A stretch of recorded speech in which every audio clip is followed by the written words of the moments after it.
Hello friends, welcome to more creative. दोस्तों, आज 8 मई दिन बुधवार है, वही हिंदी महीना बैसाख और आज अमावस्या है। तो चलिए शुरू करते हैं आज की बड़ी खबरें। यदि आपको खबरें पसंद आए तो वीडियो को लाइक जरूर करिएगा और आप हमें प्रदेश के किस जिले से देख रहे हैं कमेंट बॉक्स में ज़रूर बताइएगा। दोस्तों, यदि आप चैनल पर नए हैं तो चैनल को सब्सक्राइब कर बेल आइकन पर क्लिक कर दें ताकि अगला वीडियो आपको शीघ्रता से मिले। दोस्तों, प्रधानमंत्री मोदी ने बताया है कि उन्हें लोकसभा चुनाव में 400 सीटों से क्यों जीतना है। प्रधानमंत्री मोदी ने कहा कि 4 जून को एक महीना भी नहीं बचा है। 4 जून को लोकसभा चुनाव के परिणाम आएंगे।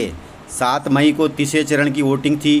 पहले चरण में विपक्ष पस्त हो गया, दूसरे चरण में वह व्यस्त हो गया और तीसरे चरण के लिए उसका अस्त होना तय है, क्योंकि पूरे देश ने ठान लिया है कि फिर एक बार मोदी सरकार। धार जिला पहुंचे प्रधानमंत्री ने कहा कि धार से मऊ ज़्यादा दूर नहीं है, वहीं बाबा साहेब अम्बेडकर का जन्म हुआ था, इसलिए ये भूमि मेरे लिए तीर्थ स्थल से कम नहीं है। उन्होंने कहा कि बाबा साहब का संविधान न होता तो मोदी आज इस जगह नहीं होता। प्रधानमंत्री मोदी ने कहा कि हार की हताशा में आजकल कांग्रेस और ईडी गठबंधन के लोग एक नई अफवाह उड़ा रहे हैं। ये कहते हैं कि अगर मोदी को 400 सीटें मिल गई तो वह संविधान बदल देगा। प्रधानमंत्री ने कहा कि ऐसा लगता है जैसे कांग्रेस वालों की बुद्धि पर वोट बैंक का ताला पड़ गया है। इनको पता होना चाहिए कि 2019 से 2024 के बीच में एनडीए प्लस के रूप में 400 सीटों का समर्थन मोदी जी को मिला था, लेकिन मोदी जी ने 400 सीटों का उपयोग 370 हटाने के लिए किया, SC ST के आरक्षण को 10 साल आगे बढ़ाने के लिए किया, एक आदिवासी बेटी को राष्ट्रपति बनाने के लिए किया। और इस बार मोदी 400 सीटें क्यों मांग रहा है, यह भी जानना जरूरी है। मोदी को 400 सीटें चाहिए ताकि मैं कांग्रेस और ईडी गठबंधन की हर साजिश को रोक सकूं। 400 सीटें चाहिए ताकि कांग्रेस कश्मीर से धारा 370 को फिर से लागू न कर सके। 400 सीटें इसलिए चाहिए ताकि कांग्रेस अयोध्या में राम मंदिर पर बाबरी ताला न लगा दे। मोदी को 400 सीटें इसलिए चाहिए ताकि कांग्रेस SC ST OBC के आरक्षण पर डाका न डाले, इसलिए 400 सीटें चाहिए। वहीं मोदी को 400 सीटें इसलिए चाहिए ताकि OBC के कोटे को दूसरे में न बांट दे। इन सभी के रखरखाव के लिए मोदी को 400 सीटें चाहिए, लेकिन कांग्रेस और ईडी गठबंधन कहते हैं कि मोदी 400 सीटें पाकर संविधान बदल देगा। दोस्तों, कांग्रेस को फिर लगाए झटका। कांग्रेस छोड़कर बीजेपी में शामिल हुई है पूर्व प्रवक्ता राधिका खेड़ा। वहीं एक्टर शेखर सुमन भी बीजेपी में शामिल हो गए हैं। लोकसभा चुनाव के तीसरे चरण के मतदान के दौरान कांग्रेस की पूर्व राष्ट्रीय मीडिया समन्वयक राधिका खेड़ा और उनके साथ बॉलीवुड एक्टर शेखर सुमन बीजेपी में शामिल हो गए हैं।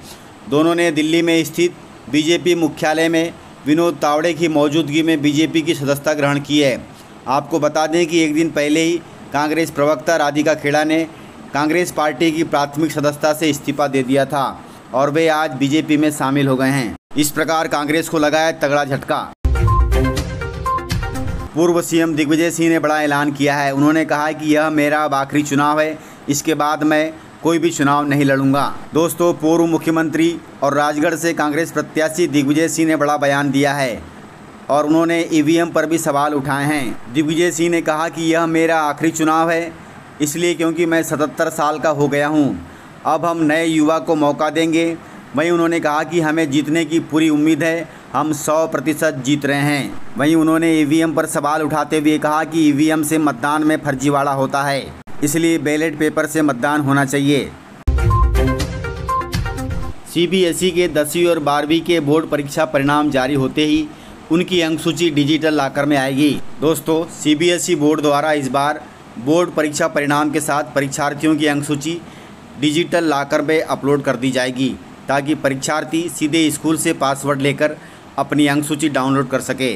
खास बात यह है कि डिजिटल लॉकर पर अपलोड अंकसूची ज़रूरत के हिसाब से कहीं पर भी उपयोग की जा सकती है, चाहे वह नौकरी में हो या फिर किसी अन्य स्कूल में। इस संबंध में बोर्ड ने सभी CBSE स्कूलों को निर्देश जारी कर दिया है। इस बार से सभी CBSE स्कूलों में इसे लागू कर दिया गया है। आपको बताते चलें कि CBSE बोर्ड परीक्षा परिणाम जारी होने के 10 से 15 दिन में अंकसूची स्कूल पहुंचती है, लेकिन कई परीक्षार्थी अंकसूची नहीं होने के चलते उच्च शैक्षणिक संस्थाओं में प्रवेश से वंचित रह जाते हैं। इसलिए अब तुरंत ही यह अंकसूची डिजिटल लॉकर में आ जाएगी ताकि परीक्षार्थियों को किसी भी प्रकार की दिक्कत न हो। वहीं आपको बताते चलें कि परीक्षा परिणाम मई महीने के तीसरे सप्ताह में जारी हो सकते हैं। किसानों के लिए ज़रूरी खबर है। अब ड्रोन भैया भी कृषि को तकनीकी संग देंगे स्वरोजगार को गति। दोस्तों खेतों में अब इस बार ड्रोन दीदी के बाद ड्रोन वाले भैया भी नजर आएंगे। ड्रोन का प्रशिक्षण लेकर युवाओं को निःशुल्क प्रदर्शन करके दिखा रहे जबलपुर के निखिल साहू का कहना है कि वह स्वयं और अन्य युवाओं को भविष्य में आत्मनिर्भर बनाने के लिए यह प्रयास कर रहे हैं। इससे खेती तकनीकी से जुड़ेगी और पैसों की भी बचत होगी। 10 ड्रोन लेकर वे जिले के विभिन्न गाँवों में पहुँचते हैं और किसानों तथा युवाओं को इसके फायदे समझाते हैं। वर्तमान में एक ड्रोन की कीमत 5 से 15 लाख रुपए है। सरकार इस पर ड्रोन खरीदने वाले किसानों को सब्सिडी भी देती है। वहीं कृषि वैज्ञानिकों का कहना है कि किसानों के लिए ड्रोन काफ़ी फायदेमंद है। ड्रोन के प्रयोग से समय की बचत और पैसों की बचत होगी। ड्रोन खरीदने में शासन से अनुदान भी मिलता है। किसानों को आगे आना चाहिए और ड्रोन योजना का लाभ लेना चाहिए ताकि समय और पैसे की किसान बचत कर सकें। दोस्तों मुरैना जिले से खबर है। मुरैना जिले में डले हैं फर्जी वोट। मुरैना जिले के बानमोर क्षेत्र के रांचोली गांव में जाटव समाज के लोग जब वोट डालने के लिए गए तब उन्हें पता चला कि उनका वोट पहले ही डल चुका है। यह तीसरे चरण के मतदान में हुआ है। उनका आरोप है कि उन्होंने इस बात का विरोध किया तो दबंगों ने उनके घर जला दिए। मुरैना में कांग्रेस कैंडिडेट सत्यपाल सिकरवार ने पुलिस प्रशासन पर वोटिंग डंप करने का आरोप लगाया है। वहीं मंत्री एंदल सिंह कंसाना के मुरैना गांव खाड़ी में लोगों ने मतदान का बहिष्कार भी कर दिया। इस प्रकार तीसरे चरण के मतदान में प्रदेश के अधिकांश जिलों में इस प्रकार से घटना हुई है। दोस्तों रूस के राष्ट्रपति व्लादिमीर पुतिन 5वीं बार फिर से बने हैं रूस के राष्ट्रपति। व्लादिमीर पुतिन 5वीं बार रूस के राष्ट्रपति बन गए हैं। मॉस्को के ग्रैंड क्रेमलिन पैलेस में व्लादिमीर पुतिन ने 33 शब्दों में शपथ ली है। यह वही जगह है जहां रूस के जार परिवार के 3 राजाओं ने ताजपोशी की थी। शपथ लेने के बाद व्लादिमीर पुतिन ने कहा कि हम और मजबूत होंगे। हम उन देशों के साथ अपने रिश्ते मजबूत करेंगे जो हमें दुश्मन समझते हैं। मैं जनता का विश्वास बनाए रखने के लिए हर संभव कोशिश करूंगा।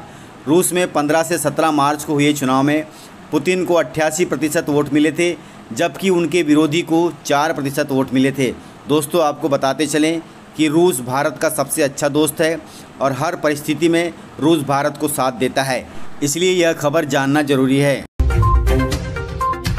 मौसम विभाग ने लिया है फिर करवट। मौसम विभाग ने जारी की है बारिश की चेतावनी। मध्य प्रदेश में एक तरफ जहां भीषण गर्मी देखने को मिल रही है वहीं दूसरी तरफ प्रदेश के कई इलाकों में बादलों ने डेरा जमाया हुआ है। मौसम विभाग की माने तो अगले 4 दिन तक आंधी के साथ बारिश की संभावना है। वहीं मौसम विभाग के अनुसार अगले 4 दिनों तक आंधी तूफान के साथ तेज़ हवाएं भी चल सकती है, तो कहीं हीट वे यानी लू का अलर्ट भी जारी किया गया है। यही कारण है कि मौसम विभाग ने मध्य प्रदेश के पूर्वी हिस्सों में आंधी बारिश का येलो अलर्ट जारी किया है। वहीं अगले 4 दिनों तक मौसम में ऐसे ही बदलाव देखने को मिलेगा। इस प्रकार से जानकारियाँ थी, तो मिलते हैं सर अगले वीडियो में। तब तक के लिए जय हिंद, जय भारत, जय मध्य प्रदेश।